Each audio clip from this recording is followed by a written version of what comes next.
libo nang binilang ang dating kumpare, ngayon enemy na, di niya maalala, uulit pa ba siya? Nakakainis lang kasi hindi ko mapigil, nagingit-ngit na ako pag naaalala mga pautang ko, kay sarap upakan, ingudgod sa daan. Nakakainis lang kasi Sa tagal ng panahon, kamusta ka na ba? Nagbayad na ba siya? ano na ang lagay ng utang nila ngayon? Wala pa daw pera, sinabi pas muna. Kakainis lang Kamusta ka na ba, kasi Brad? Nagbayad na ba, bes? Wala pa rin daw nga, bes. Like kitang maumbag sa lahat ng umutang. Wala na naman kahit isa man lang nagbayad, at tila bang nagtatago sa akin. Kung minsan nagpahagi, hindi ko wari may nangyari masama, at pwede bang dumagdag kahit na hindi pa siya bayad sa una, at walang laman ng wallet ko, kaya sinagot siya naman ng wa. Oo nga dapat kung pwede ay kayong dalawa ay gumawa noon ng kasulatan, para kita mo ang dami na ng utang na ngayon, sigurado pang ikay agad-agad yung balikan. Kulangan ka niya, kay sarap na tsaka kulangan ka niya, abangan sa daan. sa likod ng kapitbahay nyo, nandun siya lagi nagtatago. Baka sa isang araw, Sa tingin ko meron na ngayon doon sa kabilang baryo. ang tanga mo kasi ba't nagmadali, binigyan mo agad ng 5. Yung iba 500, yung iba 5,000, yung iba may mga sinangla.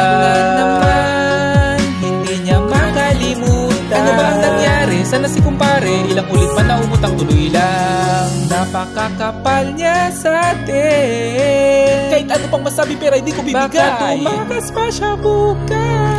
Sa tagal ng panahon, Kamusta ka na ba? Nagbayad na ba siya? ano na ang lagay ng utang nila ngayon? Kanya-kanyang takas na, paano masasabing masaya? Nasaan na kaya yung mga pinautang mo?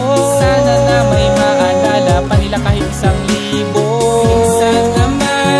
Minsan naman magbayad ng utang para di upakan. Kakainis lang kasi. Kamusta ka naman, bes? Okay ka naman ba? Okay lang ba, chief? Kung i-kick ko si tropa, daming flying kicks sa may cheekbone ni Tama, bigla kong nainis. Putang niya, di maalala samahan at mga tropa sa lahat. Merong nakuha lahat ay tinaguan, wala pa ring bayad upa tagayan. Lagi siya dumay, chicks na kasama, pero ba't naman ngayon ay wala kang pakisama? Kasi naalala ko nung ikaw ay aking tulungan, pati rin ang lahat ng umutang na kaibigan. Pero wag naman ganyan, ayaw mo lang humarap. Masarap sigurong pagulpi ka na sa looban, iparanas sa'yo yun ang bugbugin na maton. Panahon na ngayon, lumipas na ang taon, at wala ka pa ring balak, baka ikay itumba. Nagigit ako kasi bayad pa rin wala. O di ba ang bad trip? Toy, bravo, tulungan mo ko sa iniisip ko. Ha, oo nga, dapat lang talagang mapigilan na umiwas sa mga kumag na to. Dalangin ay sana mahuli natin ang mga pasaway na laging wala pang kabalak-balak kayong magbayad-bayad sa sobrang daming mga nautangan iba-iba. Wala na akong maisip, pagbayad di niya ibig. Kung ikaw ay maasar, buhusan mo na ng mainit na tubig.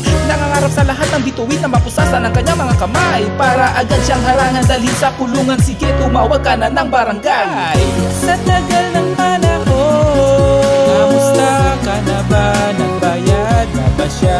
ano na ang lagay ng utang nila ngayon? Kanya-kanyang takas na, paano masasabing masaya? Nasaan na kaya yung mga pinautang mo?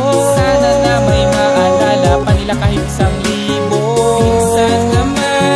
Minsan naman magbayad ng utang para di upakan. Kakainis lang kasi Madaming kilala, libo nang binilang ang dating kumpare, ngayon enemy na, di niya maalala, uulit pa ba siya? kakainis lang kasi Kahit saan mo siya hanapin, di mo mahagilap, kaya ipadakip mo na siya sa alagad ng batas. Dahil kakainis lang kasi hindi ko mapigil, nagingit-ngit na ako pag naaalala mga pautang ko, kay sarap upakan, ingudgod sa daan. kakainis lang kasi Sige lang, tuloy lang, sana na may makalabos na kayo. kakainis lang